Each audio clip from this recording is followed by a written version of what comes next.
Welcome. Thanks for joining me, astrologer Patrick Arundell, for your in-depth forecast, weekly forecast, for week commencing the 15th of July for the Sun or the Ascendant. If you've yet to subscribe to my channel, I'd be really grateful if you did so now. This week, put simply, could be one of the most potent and powerful of the whole year. In the first half of the week, we see the Sun in opposition to Pluto. In the second half of the week, it's Venus which is moving into opposition to Pluto. And of course, on Tuesday, we have the partial lunar eclipse in the sign of Capricorn. So that's also in a conjunction with tiny Pluto.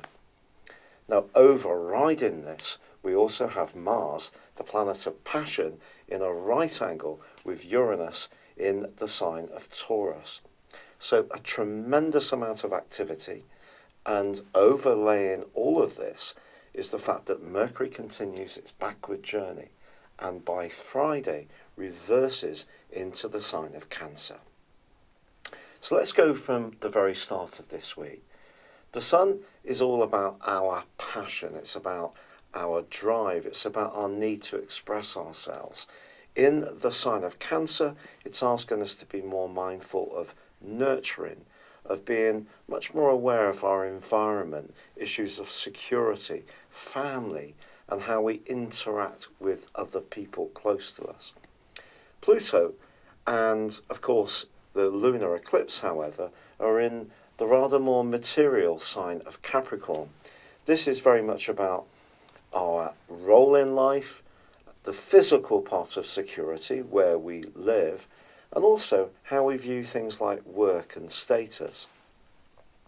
Now, it's possible that whether a relationship is linked to your personal life, or it's linked to your family, or it's linked to your professional situation, that some kind of challenge can occur this week.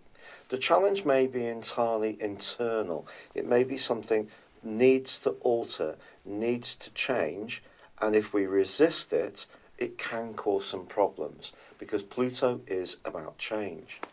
But equally, someone may be trying to force a change upon us that we don't really want, that we don't feel is fair.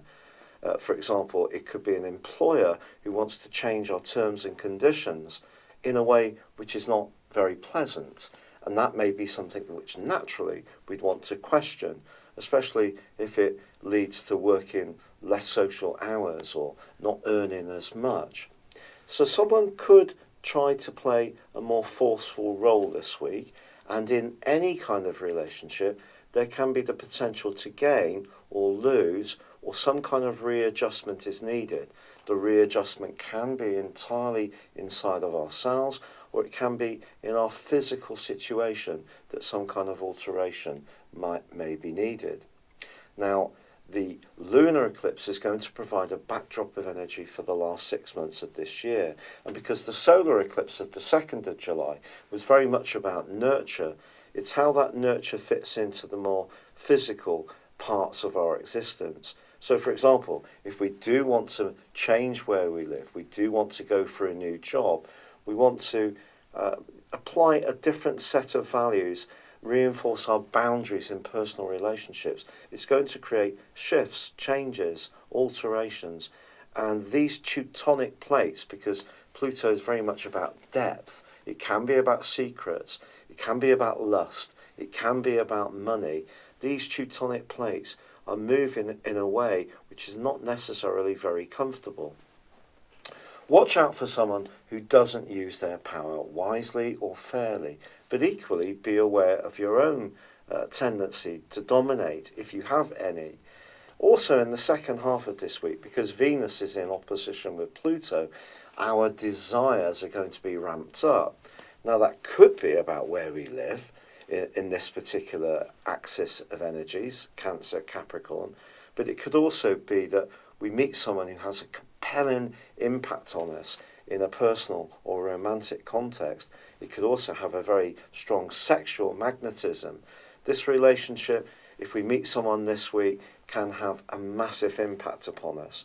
But also, it is possible that we could encounter someone who's not necessarily going to be very good for us, however captivating we find them to be. With Mars also in that right angle to Uranus, there can be some compulsive energies around spending money, or just doing as we wish when it comes to desires. But with Mercury in that retrograde, the potential for misunderstandings and miscued discussions is very strong. So by the end of the week, as Mercury moves back into the sign of Cancer, where frankly it's not at its happiest, we need to make sure that we continue to articulate how we feel in as clear a way as possible.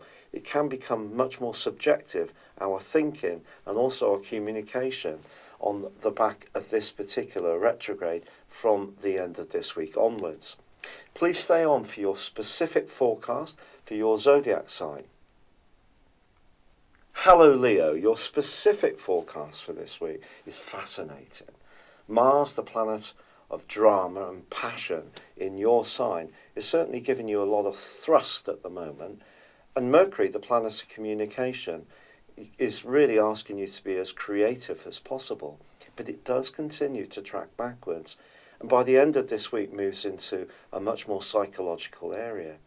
And there is a sense with your situation, especially on the back of this week's lunar eclipse, that if there are strands or issues or energies in your situation that you've been in some ways trying to push to one side and not necessarily embrace, this week they're nibbling, in fact banging at your door of consciousness to bring them into the here and now and to be much more aware of the need to grapple with potentially some tricky issues. This can be especially so if your energy feels a little bit all over the place. On one hand, you may have lots of drive, but then feel a bit ungrounded and find it hard to really concentrate on what's truly important to you.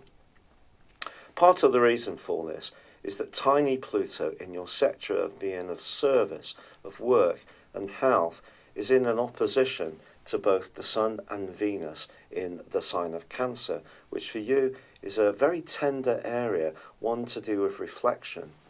As much as you may feel that you have to do the right things by others, I think what this week is really about is giving yourself the time and the permission to really be much more conscious of your vulnerabilities.